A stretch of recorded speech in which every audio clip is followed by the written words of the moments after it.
Journalist Uba Butler pulled it off for his new documentary, The Great Amazon Heist. He wears a hidden camera and records what he claims is a grueling and unsafe environment for workers every day. Amazon denies this and says that its drivers receive reminders to take regular breaks on the Amazon delivery app. Butler says that he hopes his documentary will make people think twice before they buy something on Amazon or work for them.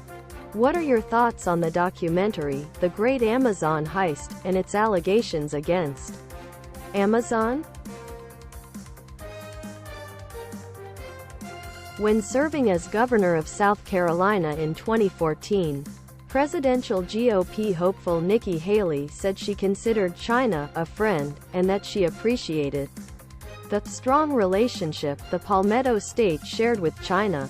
Earlier this year, Haley, who also served as UN ambassador under President Trump, released a comprehensive plan to combat China. Haley campaign spokesperson Ken Farnaso responded to the revelation, telling Fox News Digital, "Every governor in this campaign recruited Chinese businesses to their state. Nikki Haley did it 10 years ago. Nikki took on the Chinese threat every day as UN ambassador and has called for ending normal trade relations with China," Farnaso said. First on Fox. Sen. Joni Ernst, R. Iowa, sent a letter to the Department of Education Thursday urging stronger protections for Jewish students on college campuses across the country.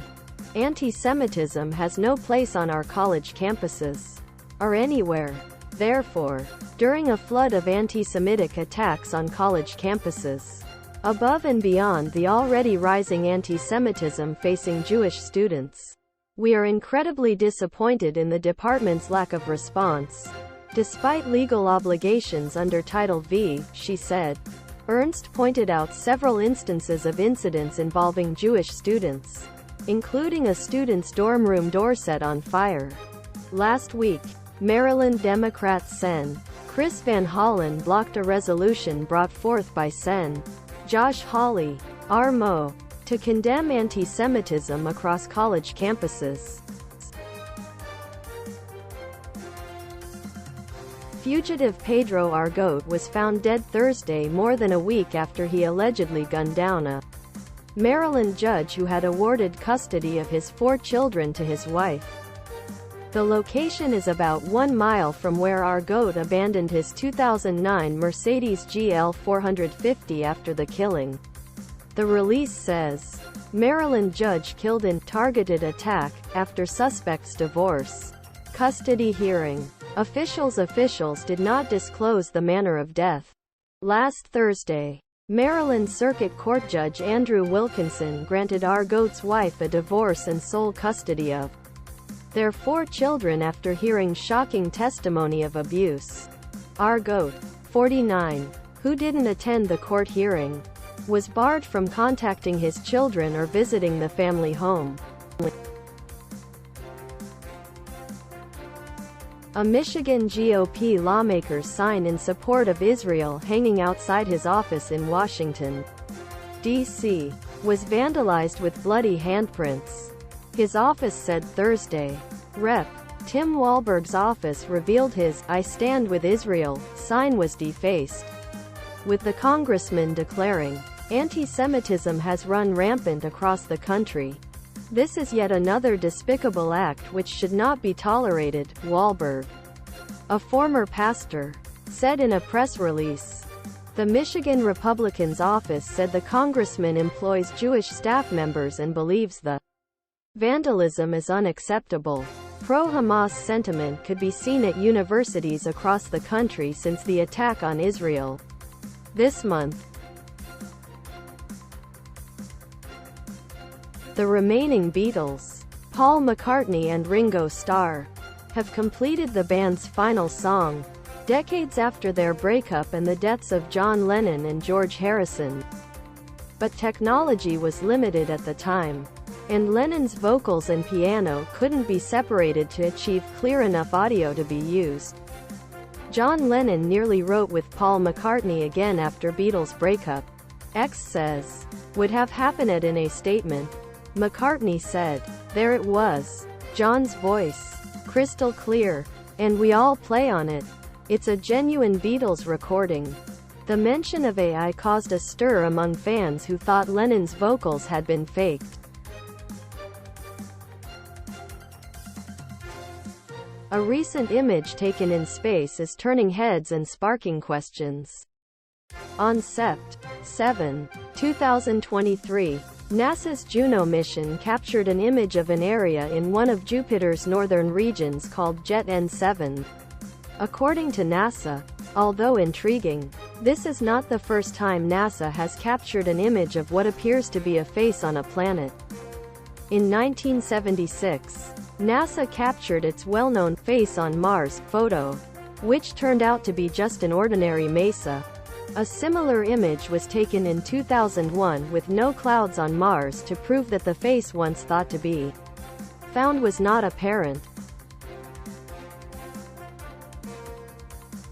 In response, Senate Minority Leader Mitch McConnell, RKY, during his Sunday TV appearances, branded China, Russia and Iran the new axis of evil, advocating that this immediate threat to the United States must be dealt with on an emergency basis. McConnell calls China, Russia, Iran new axis of evil that U.S. must deal with. This is an emergency in the intelligence business, which supports military planning. We don't comment on the evilness of our targets, state or non-state actors and their leadership. Click here for more Fox News opinion. Here's why China, Russia and Iran are not the axis of evil. But neither Russia nor China are motivated by evil when it comes to their actions on the global stage. China, Russia and Iran's intentions have been known to the U.S. defense establishment for more than a decade. Have you ever wondered what it would be like to have a robot cook your burger for you? It's called the Alpha Grill. And it's not your ordinary burger flipping robot. Advanced features of the Alpha Grill. The Alpha Grill also has a self-cleaning feature that sanitizes the grill after each batch of burgers. And if all goes according to plan, the Alpha Grill burger robot will be coming to several more American cities. AI's cooking robots are designed to be utilized in various settings, including burger franchise restaurants, quick service restaurants and school cafeterias.